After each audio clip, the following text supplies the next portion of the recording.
আজকে চলে গিয়েছিলাম ৩ বান্ধবী মিলে জোড়া-মুখ দেখতে। আর এই জোড়া-মুখটা যে কত সুন্দর সেইটাই দেখাবো আজকে তোমাদের এই ভ্লগটাতে। Hello everyone, it's me Mukta Sheikh. Actually আজকে কলেজের পর আমাদের জোড়া-মুখ যাওয়ার একটা প্ল্যানিং ছিল। বাট কলেজটা শেষ হইতে প্রায় ১:৩০-২টা বেজে যাবে। তাই ৪ টা ক্লাস করে একটু কলেজ ফাঁকি দিয়ে চলে গিয়েছিলাম আজকে জোড়া-মুখ দেখতে। আমি শুধু শুনেই গিয়েছিলাম যে জোড়া-মুখ। ইভেন ঠিক আমার ছোট বোন কলেজ থেকে ওখানে গিয়ে ছবি তুলে আসছে। তো আমি ভাবলাম কেন না আমিও আজকে চলে যাই। জোড়ামুখটা হচ্ছে সোনারঙে, টুঙ্গিবাড়ি সোনারঙের ওইদিকে। আর হচ্ছে শিশু পার্কের এদিক দিয়ে যেতে মানে রিসেন্ট শিশু পার্কটা হইছে। আমরা একটা মিশুক নিয়ে ৩ বান্ধবী একদিন চিপাচাপি করে একদিন যাওয়া শুরু করে দিয়েছিলাম। অন্যান্য ফ্রেন্ডদের বলছিলাম বাট ওরা আসবে না। সো এনিওয়েজ আমরা ৩ জন মিলেই চলে গিয়েছিলাম। সোনারঙের এদিকটা আমার তেমন একটা আশা হয় না বা হয়ই নেই ধরতে গেলে। বাট এই দিকের রাস্তাগুলো যে এত সুন্দর আর নেচারটা পরিবেশটা অসম্ভব ৩০ টাকা রিক্সা ভাড়া দিয়ে আমরা চলে আসলাম সোনারঙের জোড়ামুখে। আসলে ভিডিওতে তোমাদেরকে কতটুকু বোঝাতে পারছি আমি জানি না, বাট সামনাসামনি এটা দেখতে অনেক সুন্দর। এখানটা আসার পর যতটুকু ডিটেলস আমি আশেপাশের লোক থেকে জানতে পেরেছি এটা হচ্ছে অনেক আগের একটা পুরনো মন্দির। আর এখানে এখন কোনো রকমের কিছুই হয় না।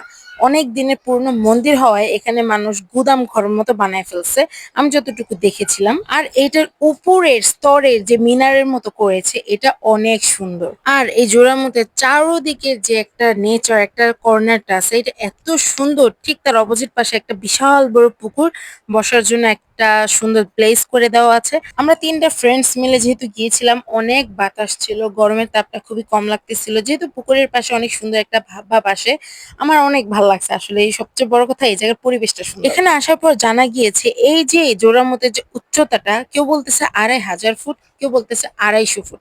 I don't know আসলে কতটুকু সত্য বা কতটুকু মিথ্যা। আমার বান্ধবীরা মিলে আমাকে কয়টা ছবি তুলে দিয়ে কি যে একটা হয়ে গেছে, এখন আমাকে ভিডিও বানিয়ে দিতে বলছে, আমাকে ছবি তুলে দিতে বলছে।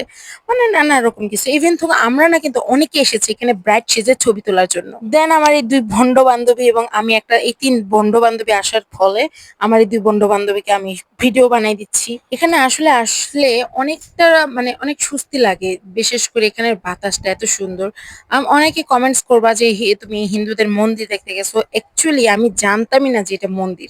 সবাই বলছে জোড়ামুখ। আমি কিছুটা ভাবছিলাম যে এটা মন্দির টাইপ। বাট আমি গেস করছিলাম যে এটা একটা মন্দির টাইপের কিছু হবে। বাট দেখার ইচ্ছা ছিল তাই গিয়েছিলাম। এন্ড ফাইনালি আমরা সবাই ঘুরে চারদিকটা রাউন্ড দিছি। দেওয়ার পরে আমরা বের হয়ে আসছি। তাড়াতাড়ি করে কারণ বেলা হয়ে যেতেছে, বাসায় যেতে হবে। দেন আমরা অটো স্ট্যান্ডে আসছি। আসার পরে ফুচকা অর্ডার করছি। ফুচকা আমার খাইতেই হবে যেখানেই যাই। বাজেটও কম ছিল আজকে, টাকা পয়সা কম ছিল। তো ভাবলাম যে কেন না ১ প্লেট ভেলপুরি খাওয়া যায়। এই মামার দোকান থেকে আমি প্রায়ই ফুচকা খাই, তোমরা অনেকেই দেখছো। আর ফুচকার যে টকটা অনেকটা ঘন, আমার খুব ভাল লাগে। ৫০ টাকার প্লেটের ভেলপুরি ৬০ টাকা প্লেট বানায় ফেলছে। অনেক বার্গেটিং করার পরে আমি ১ প্লেট ভেলপুরি অর্ডার করছি, সেটাও ৫০ টাকা দিয়েই। এবার ভেলপুরির ভিতরে যে ডালটা ছিল সেটাও কম দিছে। এবার দেশের সবকিছুর জিনিসের দাম বাড়ছে, তেল নাই, কিছুই নাই, অর্থনীতি বাড়ছে, সরকার চেঞ্জ হয়েছে, ভেলপুরিও চেঞ্জ হয়ে গেছে গা। বাট ভেলপুরির টেস্টটা একই রকম রয়েছে। আসলে টেস্টটা ডিপেন্ড করে যে বানায় তার উপরে। সচরাচর সবসময়ের মতো বিগ বাইট দিয়ে খাওয়া অভ্যাসটা আমার রয়েই গেছে।